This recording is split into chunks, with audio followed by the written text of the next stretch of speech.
I don't leave the studio until I have goosebumps. If I don't feel it first, how do you expect other people to feel it? You know what I'm saying? Like, it's almost eerie in a way. When you produce something, it needs to give you that same energy that you want other people to have, that when they hear it, they scrunching up their faces, or, like, it's like, yo, do you hear that? What sound is that? I wonder where he got that from. One, two, yeah. Come on. 1, 2, 1, 2, 1, 2. 1, 2, 1, 2, 1, 2. Yes, you are tuned in. This is for the SB1200, ASR 10s and NPC heroes. This is for the crate digging, loop getting, sound manipulators, the Fruity Loop reasoning machine innovators that pump the bass and frequently freak the kick in a stand till it slaps in your speakers. The sound providers that make sure the song is tight. Shout out to the producers, Beats grinding life. Shout out to the producers, Beats grinding life. Welcome to the Beats Grinding Life podcast with your host, Siren, a weekly interview podcast with inspiring music producers, where every week you will learn from a different music producer how to potentially take your music career to the next level. Today's episode of Beats Grinding Life is brought to you by Audible. Get a free audio download and 30-day free trial at beatsbooks.com. Over 180,000 titles to choose from on your iPhone, Android, Kindle, or MP3 player. Some recommended readings by past Beats Grinding Life guests like 48 Laws of Power, 7 Habits of Highly Effective People, The Secret, Tools of Titans, and The Song Machine are all available with Audible. Once again, go to beatsbooks.com to get your free book.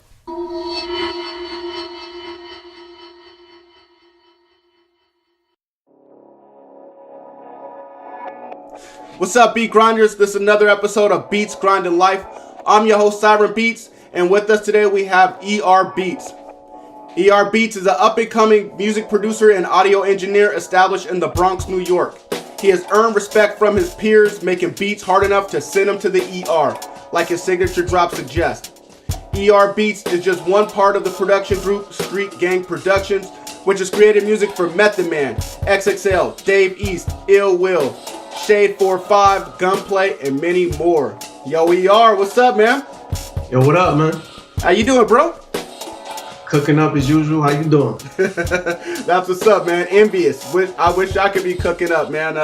But you know, Word. I'm all about Beats Grinding Life right now, man. I'm all about ER Beats this week. Word. That's what's up. Pleasure to be here. Man, that's what's up, man. Well, I just read a brief intro on you, man. Why don't you just let the Beat Grinders know a little more about you? Maybe there's something I didn't touch up on.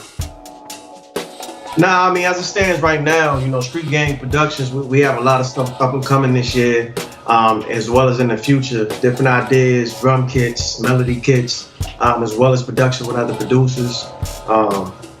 Basically, we got established by our standard of all things.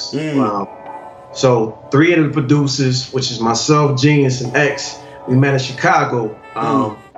We were actually competition at the time. We were battling each other, but we ended up, drawn to each other and figuring out, damn, like I kind of like your style. We like each other's style, so we ended up being 3 members, and later on ended up being Blizzard and Chris Wells, who were also affiliates of I Standard. So essentially, I Standard made us a dysfunctional family, and now it's complete chaos with the production.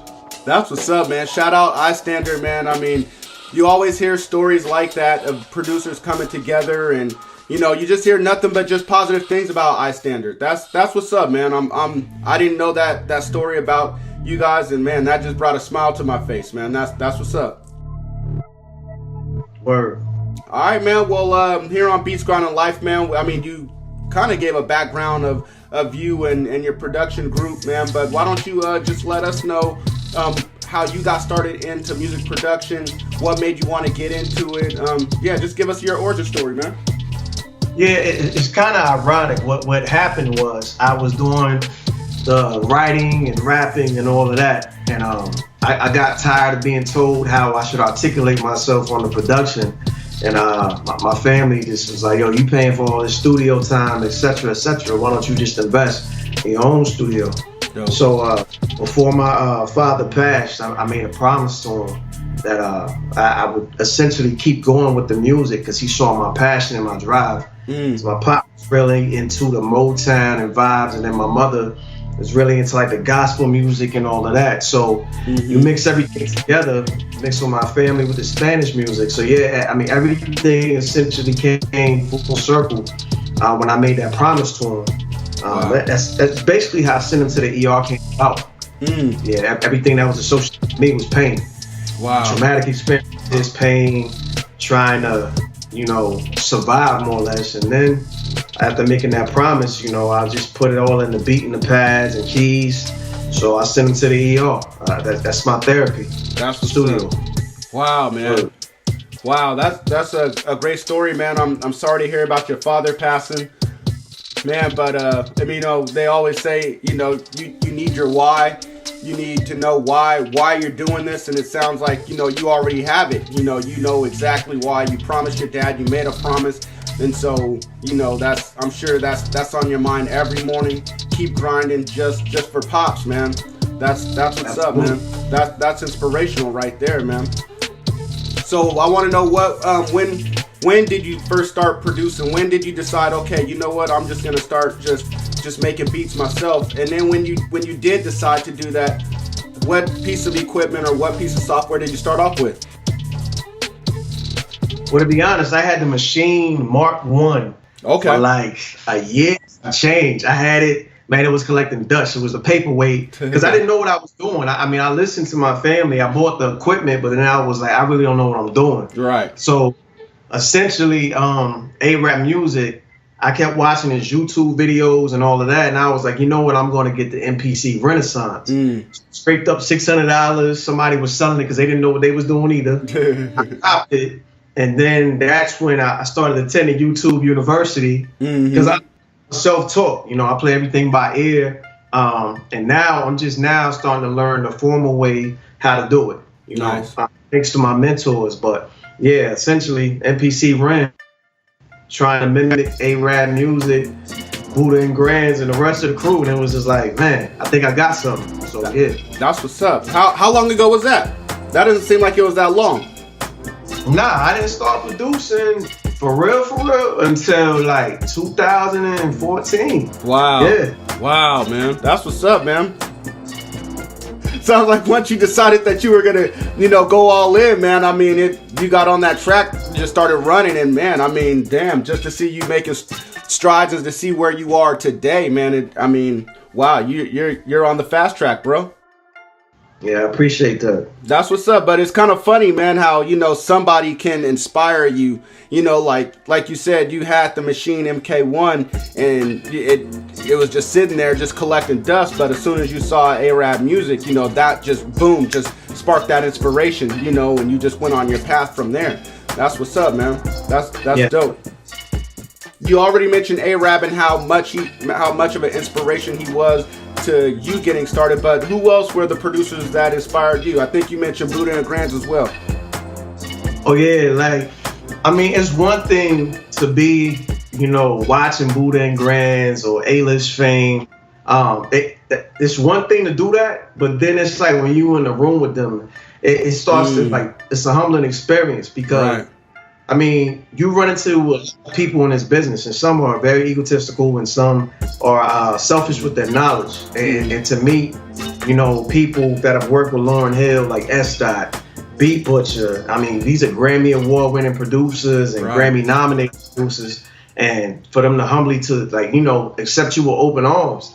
Right. And it's crazy because these are people that you listen to and never think that you will ever meet them, and then, God has a plan for you every time. So, yeah. Damn, that's what's up, man. I'll reach out to, a shit ton of producers, and a lot of times the ones I wouldn't even expect to hit me back, do hit me back, and the ones that have, smaller names, they don't even respond back. I just always find that kind of funny, and then you just kind of realize, like you said, who has the egos and who don't. It's just kind of funny. What it is though? Like, in this business, you meet people that are selfish because I don't know. I don't want to say it's fear or even ego. They may not want you to be up and coming and take their place. And they really don't know. You know what I'm saying? Like, right. It's easy for me to pick up the phone and call my brother Grammy Season. Like, that's my brother. And if y'all don't know who Grammy Season is, he's the one that did Lil Baby for Danny Lake. You know what I'm saying? Like, that's my brother. Okay. I can pick up the phone and call AAA. You know what I mean? Who worked with Dave East, etc. Sanchez, who's like the main bass player for Dave East. If I don't call Buddha once a week, Buddha's calling me, bro, you good? Like, damn.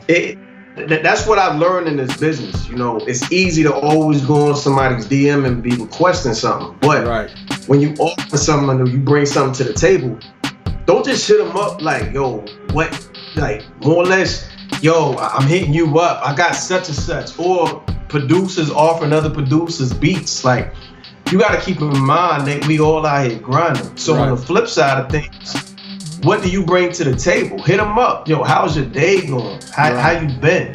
I saw your post. You good? Once I started doing that and realizing that these people, yeah, they superheroes to us all, but they human beings. You got to check them. You know what I mean? That's what's up. That's a gem right there, man. I mean, like, you know, we all know this is a business based on relationships, you know, and relationships take time to grow. And, you know, it's not just gonna, you know, I mean, every once in a while people just hit it off like that. But, you know, like you said, it's got to start off slow. It's got to be a, hey, how's it going? You know, how's your day? And then, you know, who knows where it can go from there. But that is a major gem, man. I'm so glad that you shared that with us. And, you know, that just makes me think a little bit of on my approach. How am I approaching people? And, you know, instead of looking at them a certain way, maybe I need to reflect on myself and just see, you know, what I'm doing. Maybe I'm doing something wrong. So but even the young ones too, though. Like, a lot of us are older than these hungry producers. Like Ron, another one. He's all over Styles P, Davies projects. Why? Because the dude, yeah, he's young, but guess what? When we in them sessions with Buddha and Grands, guess who's right there? Rhonda. Ditchy the producer. There's so many up and coming producers that Buddha and Grands have like basically groomed from those still sessions. When I tell you, with some heat coming out from that still sessions, Malcolm Seth, like, I go on and on. Crazy joints. Wow, I can believe it. Damn, I can believe it, man. That's what's up, man. That's what's up. Okay. All right, man. Well, man, I'm having a great time talking to you, man. You definitely put me onto some shit. Definitely putting the beat grinders onto some shit, man. Dropping gems for us, man. But you know, this is the part of Beats Grinding Life, man, where unfortunately, man, I'm gonna try to make you cry. I'm gonna try to make you tuck your tail, put your head down, man, because I'm gonna make you share a story with us that a setback story or a time that you may have failed, but you were able to bounce back from. So if you can, please, man, just tell us a setback story that you had that you were able to bounce back from and what you learned from that. I got a lot of sessions that I can tell you, like, man, I would do that differently. One of the main setbacks that I learned the hard way, went to Jersey. My man Holly Books, who was Bottle's engineer, set it up. Everything was good. At the time, I literally had to travel almost 24 hours just to up with Holly and Bottle. So it was Holly, Bottle, my man Johnny Mendez. We in the session, right? Bottle does the beat. Like, the beat is crazy. I look over my shoulder, I see him rocking with it. I'm like, yo, this is gonna be epic right here. What happens? Bottle says, now mind you, I haven't been making music that long at the time. Right. So I'm like, man, so Bottle was like, yo, can you slow down the drums a little bit? Listen, I couldn't get them drums right to save my life in that session. I don't know if it was stage fright. I don't know what it was. But, you know, it's full disclosure here. We're keeping it funky, you know what I mean? So I couldn't get the drums couldn't get them right. I hit Buddha, like, yo, bro, I need your help. And ultimately, you know, Buddha and Grands, they helped me, but he ended up making a joint. But one thing I learned from that and how I bounce back is always be prepared. One thing that A-List Fame always says, like, in this business, if you can't work under pressure, you in the wrong business. Like, you gotta be able to cook up on the spot, make something that doesn't throw off the rhythm, because you gotta understand, with music, it's all about a vibe. Right. If you are the source of the vibe, that's great. But if you are the source of the vibe being gone, that's not so much of a good thing. You know what I'm saying? Right. So just food for thought. Like, I'll always look back at that. You know what I mean? Like, always have tracks ready, learning, YouTubing, you know, consulting with my friends. Like, how do I do this? How do I do that? So I learn something every day, because I would never want to be in that position again. Right. That's what's up. That's what's up, man. Those are gems right there, man. I just, you know, I mean, I kind of wonder if Buddha and Grams weren't there, you know, I mean, if it was just you there, like, you know, how that would have ended up, you know, and that's, you just don't want your name associated with any kind of failure like that. You don't want, you know, you wouldn't want Vado to leave that session thinking, damn, man, that producer really fucked up. But, you know, damn, I'm glad that you learned from that, and I'm sure that will never ever happen again, man. Like you said, you're gonna make sure it never happens again, because you're studying every day, you're consulting with your peers every day, and man, that's crazy, man. But that's what's up, man. Yeah. That's what's up. So, beat grinders, there is a lesson to be learned. You know, just always stay prepared. And ER, thank you for stressing that, man. Absolutely. All right. Well, we're gonna hop on the other side of the fence, man. I want to know, what is your greatest moment? What's your greatest achievement thus far in your career? Definitely, you know, when you grind so hard with your brothers, man, and it's like every day, day in and day out, you just hoping that something lands. So when that Method Man Ill Will joint hit, listen, that joint hit. Now mind, we already had a Dave East joint that we co-produced with Buddha and Grams in the Stash. I was just waiting on Buddha to get okay to talk about it, but it's different when you're in the studio with the artist. Like, you gotta understand, I had Fang, Method Man, all of them on my wall growing up. Like, I can't express to you how to be in a session with Method Man, and the dude is just humble, talking to you about health tips, how to survive in this business. And you playing your music for, you know what I mean? You playing your music for Method Man, and then to hear and see him rap over your joint. I can't stress that enough. Like, when people always ask, like, what's the best way to send off music? I highly recommend being there with the artist, because it's no other feeling.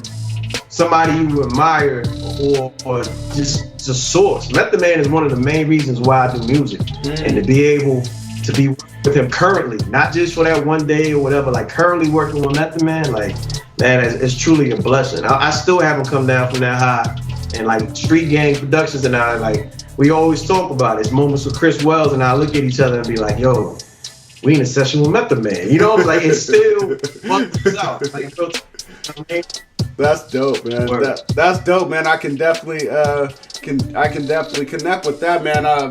Like you said, Method Man up on the wall. I was right there with you, man. I mean, I grew up in the 90s and Method Man was life. I remember when Wu-Tang dropped that single Method Man, you know, and just seeing him and his career grow, you know. And so I know I wish I could have that feeling like that you had being in the studio with him. I can only imagine what it feel like, man.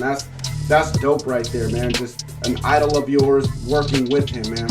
What's the name of the track that you did with him? So the one that we did with Meth, we got some stuff in the stash, but the one that's currently about to drop is called GOAT. It's Ill Will featuring Method Man. Very dope. Street Gang Productions is Ill. So when we're actually about to drop the video soon. More to come. Yeah. For sure. Well, Beat Grinders, be on the lookout for that. I know I'll be on the lookout, man. If you definitely let me know, I'll definitely try to post it and get the word out to everybody, man.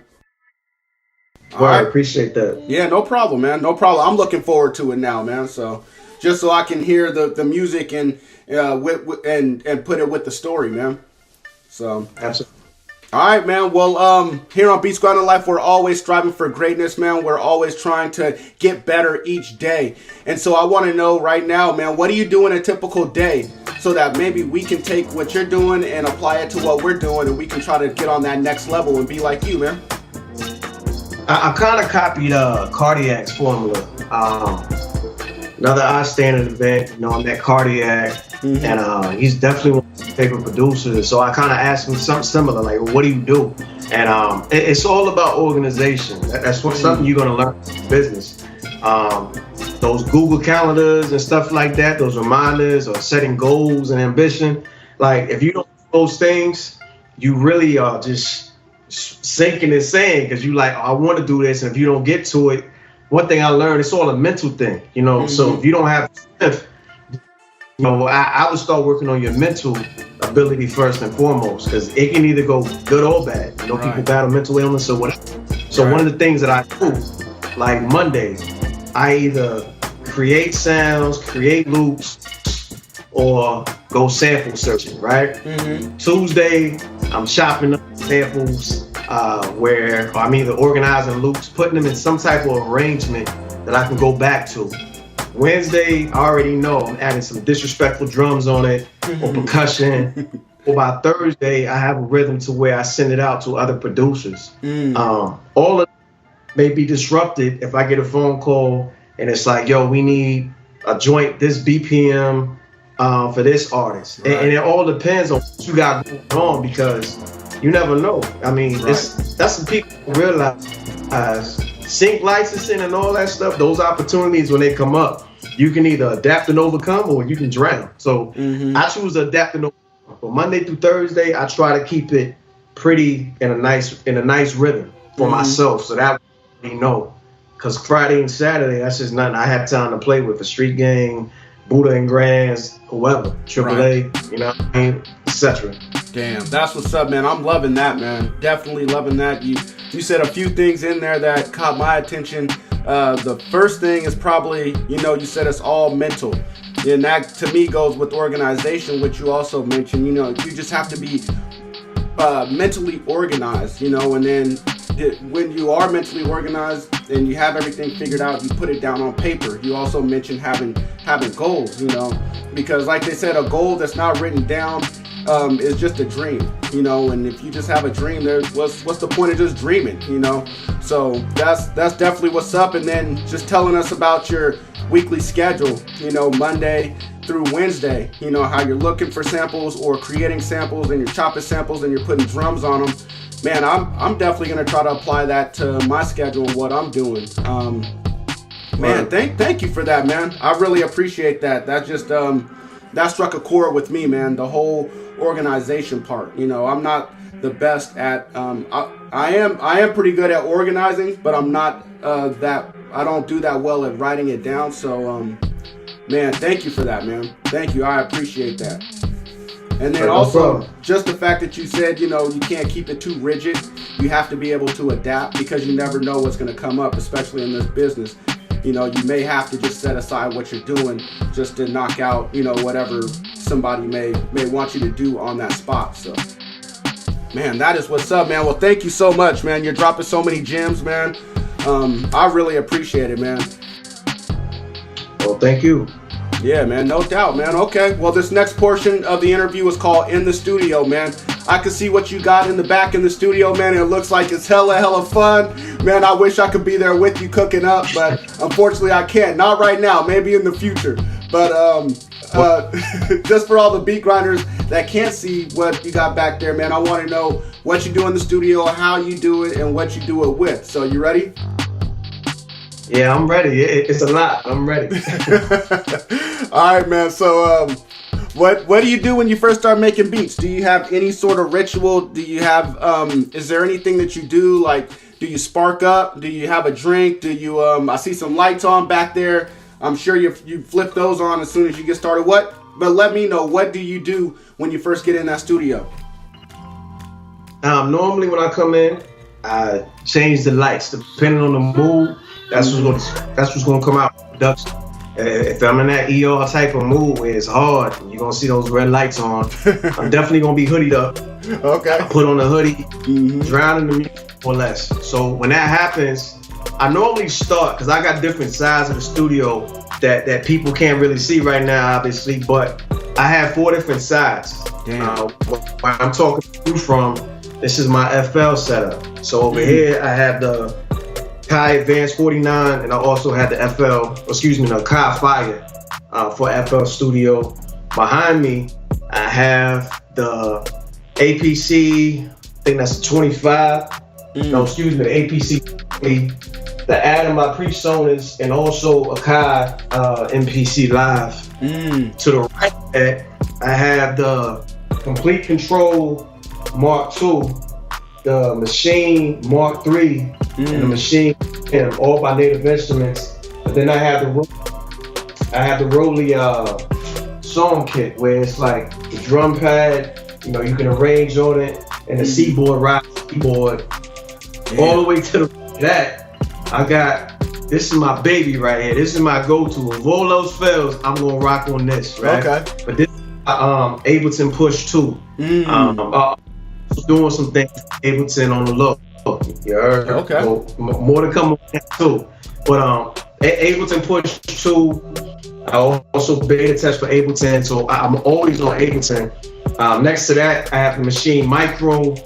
Then I have my newest investment, the Kai Force. And then next to that, I had the big board, the Kai MPC X. So normally I queue up the whole studio. As you see, it's lit up right now. Then I use Ableton Link. So I just bounce around all over. And that's not including my iPad, because I send little stuff from my iPad as well, straight to Ableton, and I just work. So you never know what vibe you're gonna get, because I'm working all over. So right. Damn, man, that's what's up, bro. Man, I'm in awe right now. Looks like a lot of fun, and I only saw one portion of the room, and then you just described what else is in there, and man, I just couldn't stop cheesing, man. That's crazy, bro. Just on a side note, because last night I was on Stoney's Instagram Live, and I know you were on there as well, and she was just talking about just being a minimalist, and you don't have to buy everything, so just give me your take on that, because obviously it doesn't seem like you agree with that. It seems like, you're a gearhead, and so I would say it's beneficial only because, and actually Sound Uncle told me this, he's the reason why I got all this stuff. So all his equipment and stuff I invest in is his. I bet. Right? Sound Uncle has everything. Yeah, so he's another one of my mentors, and one thing that I learned from him, he doesn't use every piece of equipment to do the same thing. You got to keep in mind, he also sound designs, etc. And I'm trying to, go into that realm as well. So between the engineering, producing, and sound design, you're not going to get the same thing or the same vibe from every dog. Every dog has different sounds, and every dog can do different things. Right. You have dogs that do certain things, like when it comes to designing your drums and your kicks, your snares. Right. You have other dogs that are trying to play catch up. And I'm fine with that. If you're able to invest in everything. If y'all ever have any doubt on how to proceed in this business or how to make the business work for you, Nipsey Hussle, like him and Jay-Z, people who are actually artists, they already laid the blueprint. Right. J. Cole was another one. Like, you can sit there and learn how to do everything, and then when you get in those sections with those producers who may not be able to do that, you can like, hold on, step aside, I got it, because you've already yourself how to do that. Right. Don't get caught up. I never put myself in a box, ever. I don't believe in boxes. I feel that, man. I definitely feel that. I think that there's a strong argument to be made for both sides. Kind of like Bruce Lee said. Like either you can learn how to do one kick really well, or you can do a whole bunch of different kicks. I think you were saying, it'd be better just to master one kick. Every day, just practice that one kick instead of trying a whole bunch of different ones. But I definitely feel what you're saying. You have FL Studios, you have Native Instruments, you have all those. So like you said, if you get into the studio and there's FL there's no problem. You already know how to get on there. You already know how to cook up on there. There's no limitations to what you have to do. So that's what's up, man. I definitely feel you on that, and I'm just gonna ask you quickly, because you said everything is for a different purpose. So what is FL for you? Because I know like FL, they have hard drums, like you can really make some hard drums on there. Is that what you're using FL for?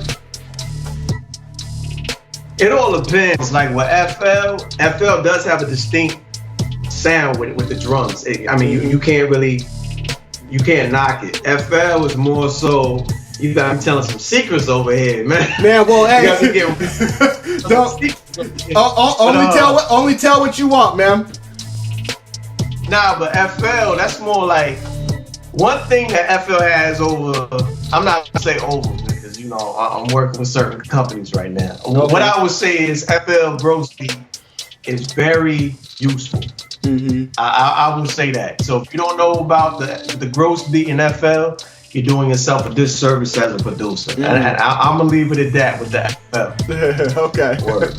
For sure, man. Well, that's what's up. Well, thank you for that gem, man. Thank you for sharing, but not sharing too much. And that's gonna lead us into this next question, man. I want to know, what is your not so secret weapon that you have in the studio? My not so secret weapon that I have, and I don't even think people even think like this. Like, first and foremost, you got to use those stock sounds, man. The stock plugins. Every VST comes with stock plugins, and people, to include myself, I know, like, to just use stock sounds. I mean, I was on eBay buying like Knife Wonder drum kit, and a lot of those sounds were Knife Wonders, but it is what it is. Those stock sounds, they're stock for a reason, and then they bring in other producers who are also adding to the sound or to make that particular dog unique. You know what I'm saying? And people don't really look at that. They bring in sons and the sound oracles and decaps for a reason. They want you to rock on their instrument. So it's up to you, but yeah, that's stock sounds, man. And then manipulate them your own way. Right. That's what's up, man. Can't remember who I heard say this. Maybe it might have been Illmind earlier this week. I think he said, if you know that you can master the stock sounds, you always want to start off with the stocks. Master those, because if you can master any other thing outside of the stock, then man, you're definitely a beast. So start off with the stocks and then move from there. So that's what's up, man. Absolutely. Okay, man. Well, I mean, I was gonna ask you what all do you have in your studio, but it sounds like you beat me to that question already. So I'm not even gonna ask you. I'm not gonna ask you to repeat all that because it is a mouthful, man. Yeah. But and plus, I'm just gonna get jealous again. So I'm not even gonna ask you that. But we're gonna move forward, man. This next portion is called In the Mix, man. I want to know, or I'm just gonna speed things up a little bit. It's kind of like rapid fire. And so I'm going to ask you a quick question. You give me a quick answer. But if you need to take your time, man, that's all right. Please do. I want to know, man, do you prefer making beats with samples or without?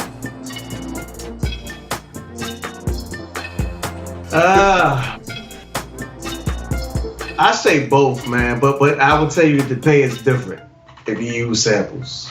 Okay. Yeah. Yeah, I know. I see some vinyl back there. Yeah. But the pay is different. I would say that. Right. Okay.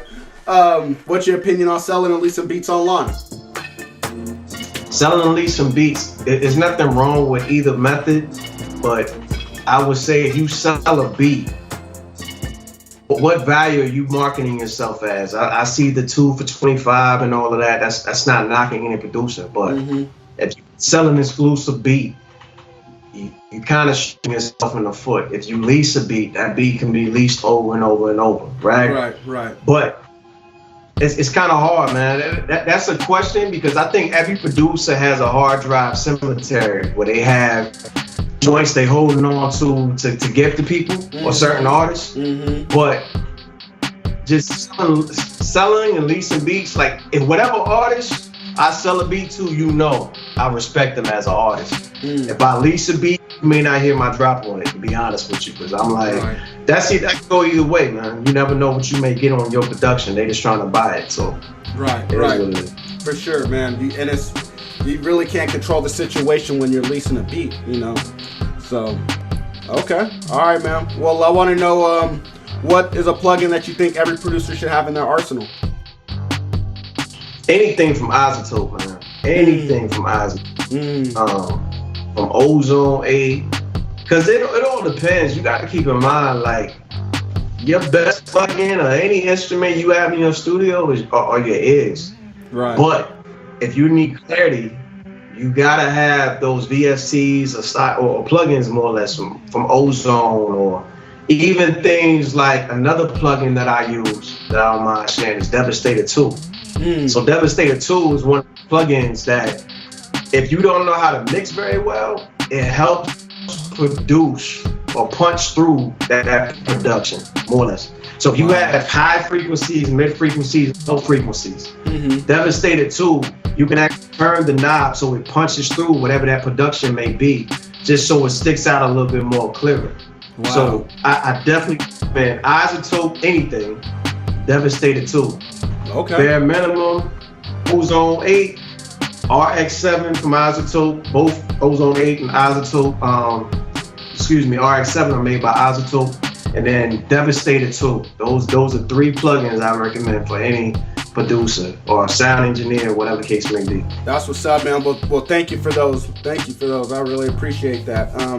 Yeah, I'm not rocking with any of those at the moment, but I definitely will soon. A few producers have mentioned Isotope. I just didn't really know, because I mean I have the Waves bundle and Fab Filter, and so, but maybe I need to incorporate that for sure. Isotope. So yeah, I use those too, but bare minimum, all those.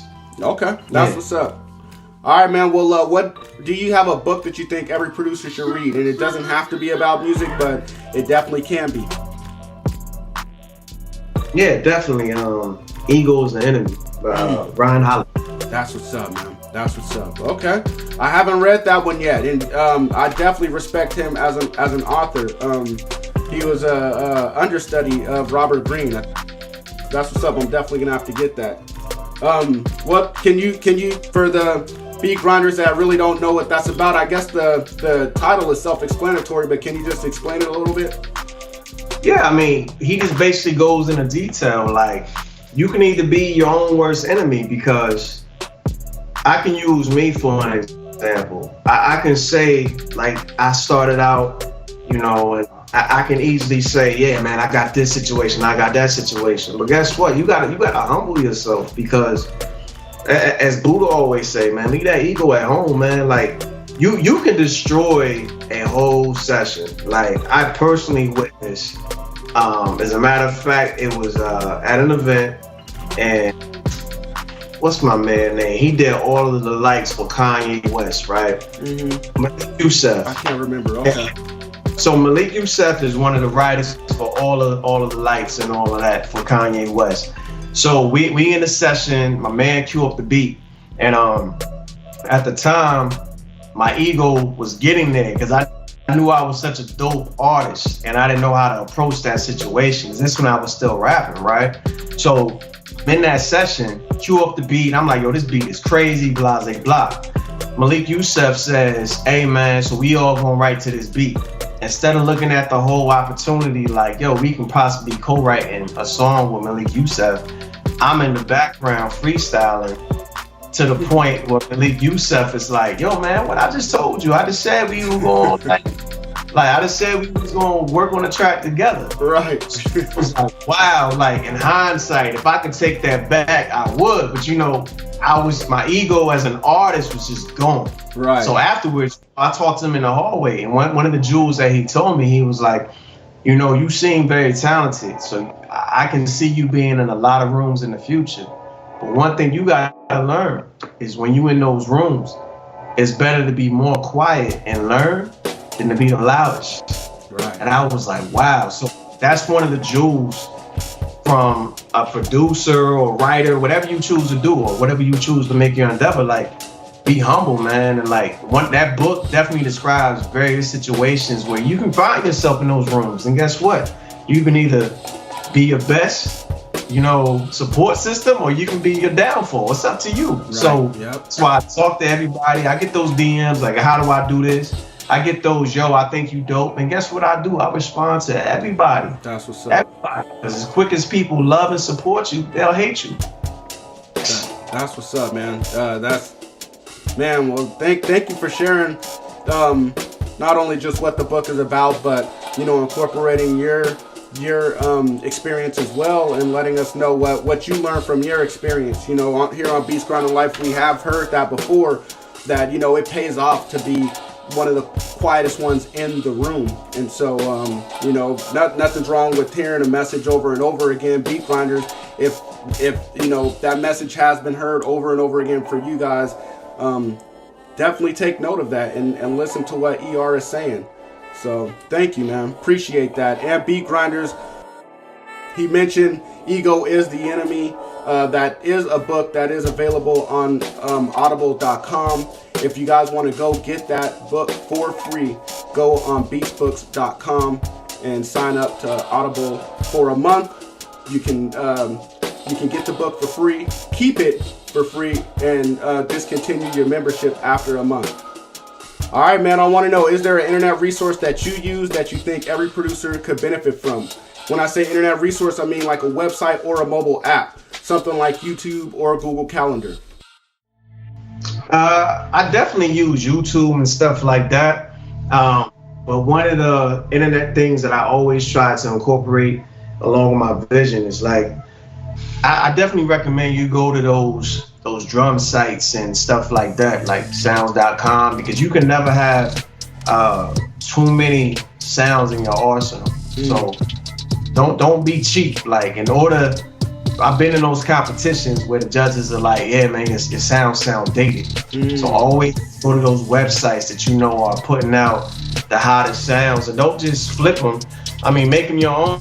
You may have to tweak it or put like an effect on it or a delay or a reverb. You may have to do that to make it your own signature. But yeah, I always study and learn from the greats daily. Okay, that's what's up, man. Thank you for that. So you guys definitely go to sounds.com, and they're putting out some great stuff. They have a lot of producers that have been on Beats Grind Life putting out content on sounds.com. So you guys definitely go check that out. Thank you. And I love the fact that you said don't be cheap. You have to keep reinvesting in your craft. So all right, man. Well, we're just gonna slow it down a little bit, man. I want you to let the Beat Grinders know, what was your first placement, and just describe the feeling for us, man. Tell us the story. Take us there to when you first found out that you were going to get your first placement, because a lot of us, we're still searching for that first placement, and maybe your story can inspire us to go out and get it. My first placement was with Brody Fresh, up and coming rapper out of Long Island, very dope. Basically, like I said, I was still learning.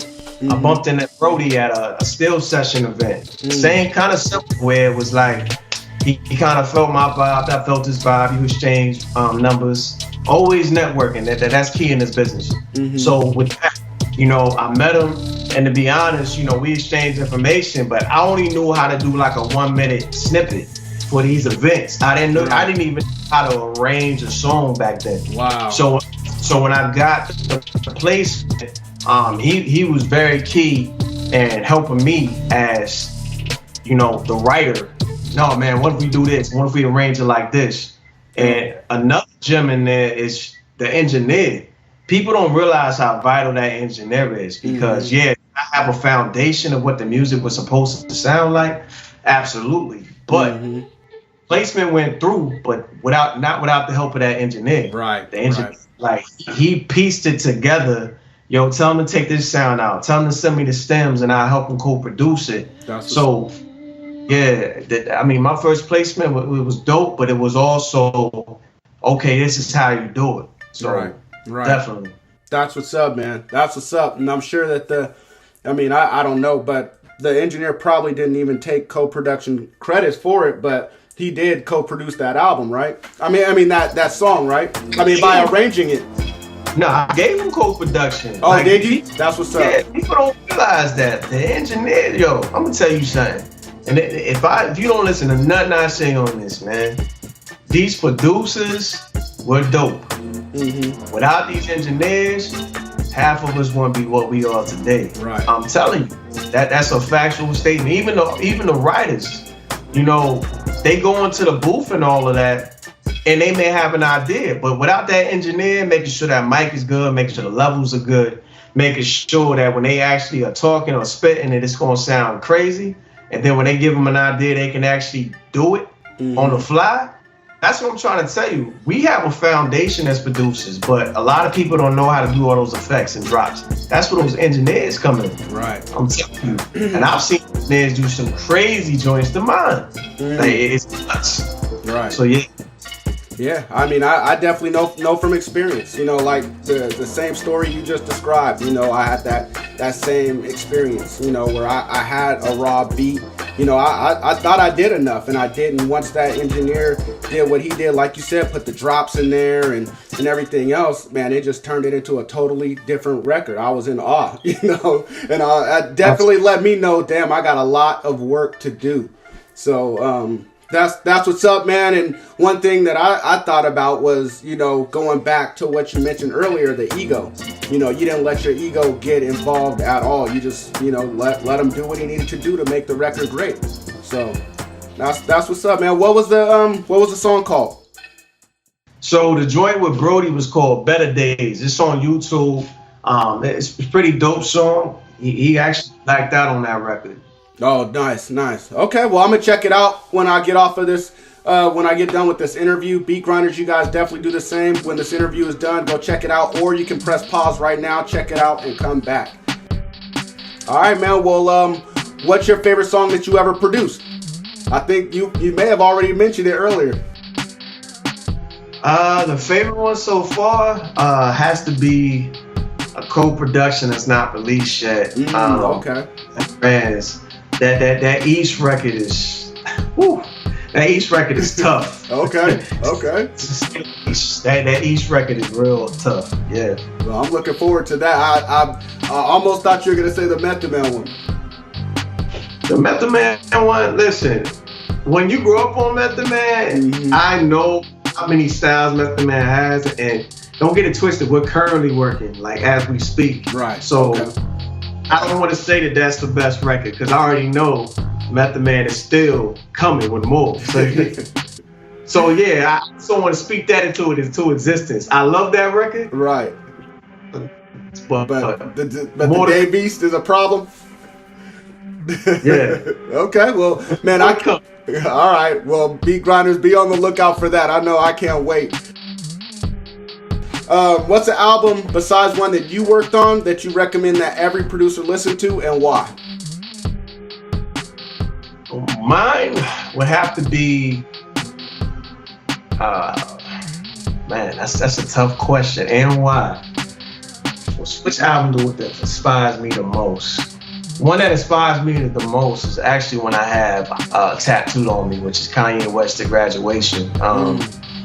That album, to me, really changed the way I view music, because between that and My Beautiful Dark Twisted Fantasy, the way he brings music to life with the production and the artistry of the visuals, it really makes you hear music differently. You know what I'm saying? It's just different things that he does that some people aren't familiar with. So yeah, if I had to say a complete album, I would say one or the other. Okay, man, those are great recommendations right there. Thank you for those. Beat Grinders, go check it out. If you haven't heard those albums yet, I'm sure you guys have, or if you need to listen to them again, you can go to Beats Grinding Life's website under R Beatz show notes, and I'll definitely provide a link. All right, well, man, I want you to imagine that you got a pick in one hand and a hammer in the other. We're going over to Mount Rushmore because we're going to take all the presidents' faces off. We don't need them anymore, man. I think it's better to have producers up there. So I want you to tell me what 4 producers are going up on Mount Rushmore, on your Mount Rushmore. I got to cheat a little bit. Okay. My Rushmore, my personal one, I would have to say Quincy Jones. If you're not familiar with Quincy Jones, you bugging, because that dude has things in music that are unprecedented. Like, if you're not aiming for Quincy Jones, then you are in the wrong profession. Because, so I'll start off with Quincy Jones. I would say Marley Marl. Okay. He's one of the the inventors of the sample game. Yep. This is gonna be a 2-for-1. Buddha and Grange. Nice. Because I've seen those individuals do things in sessions you wouldn't believe. And then my last one would be a toss-up. Am I allowed to do a toss-up, or I gotta name one? Hey man, you know what? It's your Mount Rushmore, so you do whatever you need to do. I would say a toss-up between Timbaland, because his sounds are just so unique, and when you hear it, you know, like, oh man, that bounce gotta be Timbo. Yeah. And I'll say between Timbaland and Swiss. It's kind of ironic they battle each other, but those two, to me, where it's the streets or even just being able to grasp both. You know what I mean? You have the R&B side, like you have the smooth, or you have that street rugged sound. Right. They're able to do it all. So those producers that I named, I mean, they don't have any distinct box that they're in. It's just like, oh, this, I got you. I was just gonna say that. Yep. I was just gonna say, you said you don't like boxes.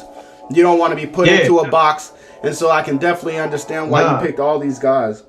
Wow, that's a dope Mount Rushmore right there, because you know when we think of Mount Rushmore, we think of the founding fathers of this country, you know, and then we have these guys that you just picked, which are the founding fathers of their style, which have birthed other styles, which has influenced the music industry in so many ways.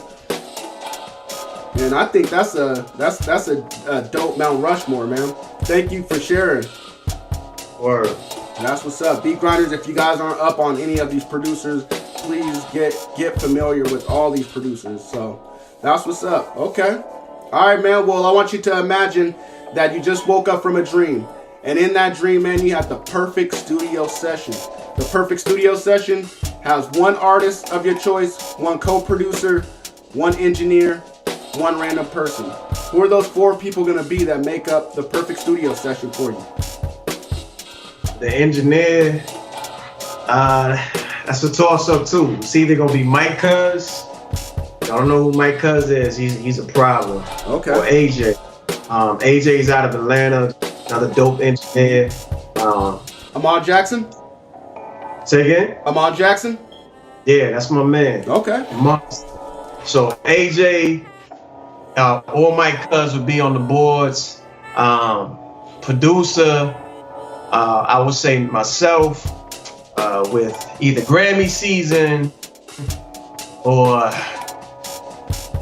AAA. Because I already know what's going to happen when Street Gang is there. You know what I'm saying? Like, because when you say me, you talking about Chris Wells, Genius, Blizzard, and X. So Street Gang will definitely be there. But as far as who's throwing the alley-oop to us, it may be the Grammy season, because he's disrespectful as well with his samples and AAA. You know what I mean? Like if y'all not up on AAA music, another one like disrespectful with it. You know what I mean? I actually just posted something that he and I are working on. We got a few joints coming. So yeah. And then the artists, I would say Method Man right now. Method Man is only.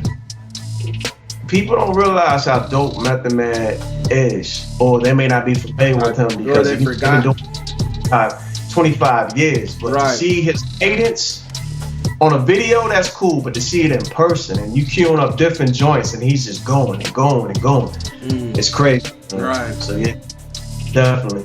Okay. Who's a random person? Say again? Who's a random person? What, that will also be there? Yep. Probably Buddha, man. Buddha, people don't realize Buddha's that A&R behind the scenes, and he brings a lot of people together. A lot of people. That's what's up. No egos involved. Buddha is that type of person where, because his energy is always good, everybody respects him. Right. So that random person may lead to the compound being there, or, you know, I've been in there, and you never know. Ghosts may show up from power. You know what I mean? Like, you never who's gonna be there because Buddha is Buddha. You know what I mean? That's what's up. Damn, man. Okay. Well, man, this does sound like a dream session. 2 weeks in a row, Amon Jackson has been named for this answer. So, Beat Grinders, if you guys aren't up on Amon Jackson out of Atlanta, definitely do your research and figure out who this guy is. But you said either him or Mike Cuz. I'm not familiar with Mike Cuz, so I need to do my research and try to figure out what he's done and figure out why you named him as one of your dream producers.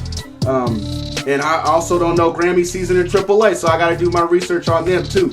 But yeah, you said you'd have them up in there, Method Man and Buddha, man. That sounds like a pretty dope session, bro. Absolutely. All right, man.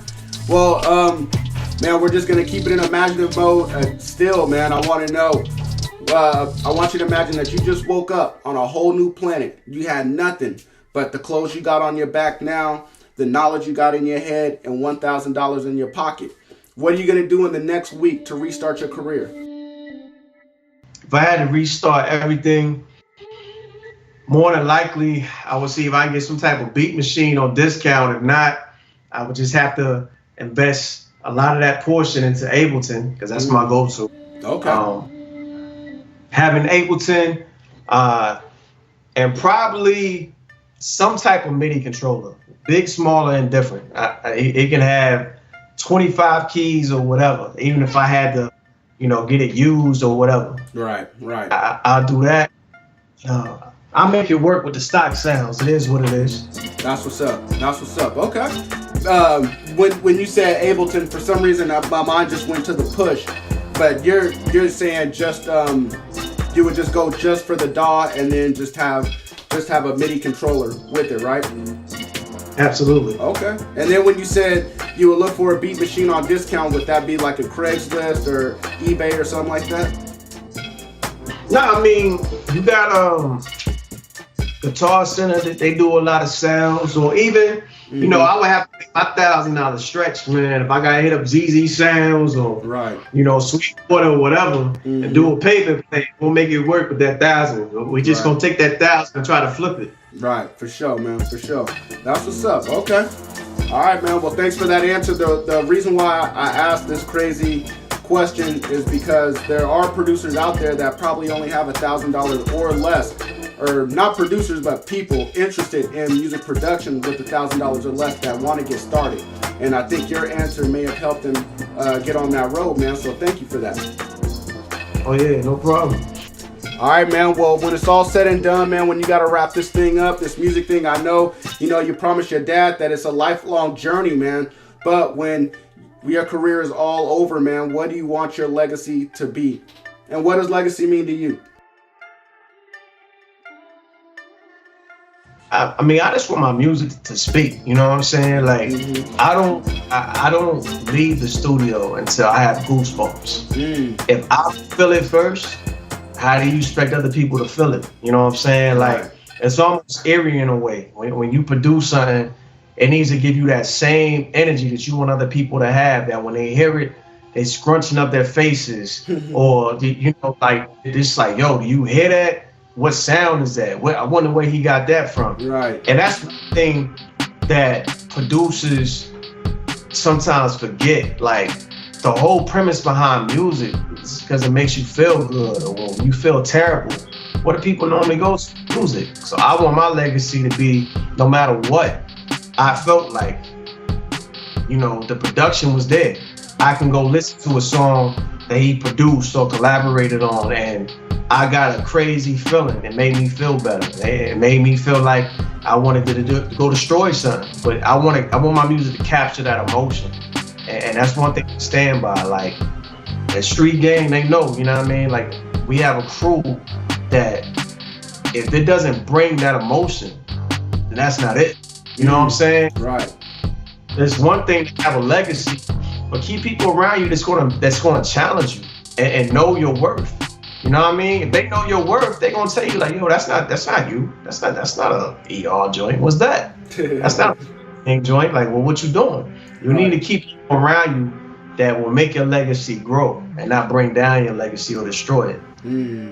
That's what's up, man. Damn, there's a lot of gems up in that one answer right there, man. Thank you for sharing that, man. I mean, just you mentioned having people around you that are gonna help you continue being who you are, keep you on that path to be your best self, you know, so that you can create that legacy that you want, man. That's what's up. I love that answer, man. Thank you for that. Man, this interview, man, is definitely turn out to be a classic interview, man. I'm gonna have to go back with my notepad and definitely re-listen to this a few times, man. You're dropping gems, man. Thank you, man. Appreciate you, bro. I appreciate it. Man, what so I wanted. Yeah, man. I want to know what's the greatest piece of advice that you received on your journey in this music game, man, and what advice would you have for all the producers, all the beat grinders listening today? Well, one is basically action, you know, networking and things of that nature. You're going to meet a bunch of people where they hit you with the handshake, they follow you in that instance, and then when they leave the room, they unfollow you. You can't get caught up on it. You can't get caught up in, basically, you can't let somebody else control how you feel or how you handle situations. You meet those individuals, and that's cool. But as Buddha always says, it's not a sprint, it's a marathon. You know what I'm saying? Placements that are now coming to fruition to your eyes or to your ears, they've been there. And you gotta practice patience. You know what I mean? Like, is it hard to have patience? Absolutely. Especially when you know you got something crazy in the stash. Right. But yeah, it'll be worth it. You know what I mean? And that's right. That goes back to your ego. You can either do it for the moment because you want to be recognized on Instagram, like, yo, I got something with this artist. And that's cool. And then what happens if that artist is like, you know what? Because you ran your mouth, I'm not putting it out. Right. Damn. You know what I mean? Like, yeah. The way situations happen. You know what I mean? Like, and then you have to think about it too. Some of your opportunities may come for other producers because they respect how you do your production, right? It happens so quick. Your thumb happy. You're ready to put it up on Instagram with your videos and all of that, and then you ruin the opportunity because you got to think these artists. Some of them are signed to major record labels. Right. You can't just be thumb happy. Right. Damn. That's that's what's up, man. That's definitely what's up. Well, you know, you mentioned a few things in there, man. Patience. You mentioned that. Definitely gotta have patience. It's not a sprint, it's a marathon for sure, man. And the networking and action, man. The one thing that caught me, man, is when you said you're at an event and somebody will follow you and then they'll unfollow you as soon as they leave. That's crazy to me, man. But at the same time, it may upset you, but that could be the best thing that could happen between you and that person because it just lets you know right away what they're about, who they are. But yo, let me add to that though. On the flip side of things too though, even if they come back full circle and they like, yo, I rock with you or whatever, they act like you a total stranger. Guess what you do, man? Don't let your ego get involved. Just be like, yo, I appreciate it. Thank you for listening. Right. Because they know in the back of their mind, like, yo, I'm a dirt bag. But guess what? You don't gotta share a bag with them. They already know that. Right. You heard? Like, just leave it like that and just be humble with it. That's what's up, man. That's what's up. Yep. Yeah, I mean, you don't change who you are. You know, I mean, just because that's in somebody else's nature, you just stay humble, be the person that you are, and it'll definitely pay dividends in the long run. So that's what's up, man. All right, man. Well, I want to know if you have any more words for the listeners. We wrapped up this interview. Like I said, man, this has been a dope interview. You definitely gave us a lot of gems that we can definitely keep with us and take on our journey in this music production thing, man. And so if you have any more words that you want them to know, like what to look out for, what they should be listening to that you already dropped, how to contact you if you want to be contacted, man, please let the Beat Grinders know. Yeah, so all my social media, Snapchat, Twitter, Instagram, is at E_R_Beatz. That's BEATZ. At Street Gang Productions. If you go to those respective pages, you'll see the other members of Street Gang, which includes Chris Wells, the producer, Blizzard, and Genius.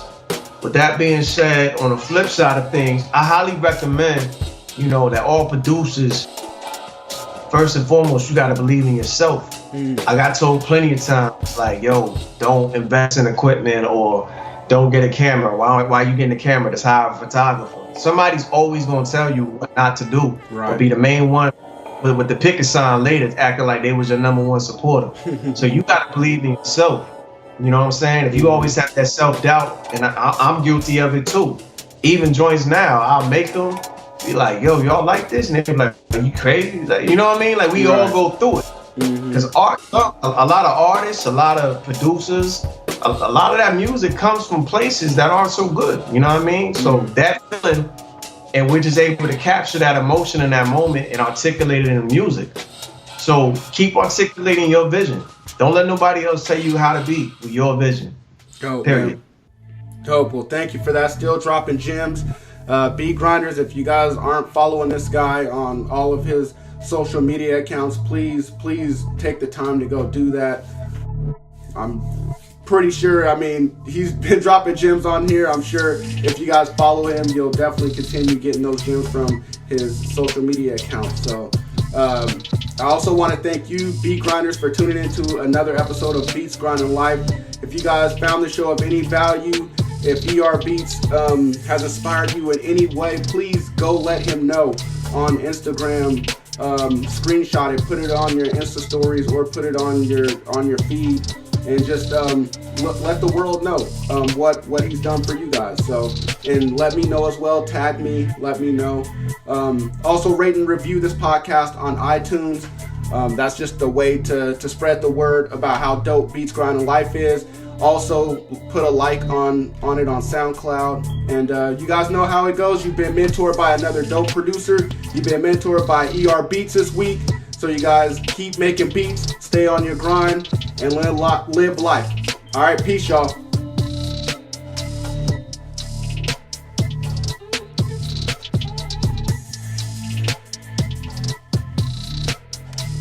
Here at Beats Grinding Life, we want to thank you for listening to another episode. We want to know, what were your biggest takeaways from this interview?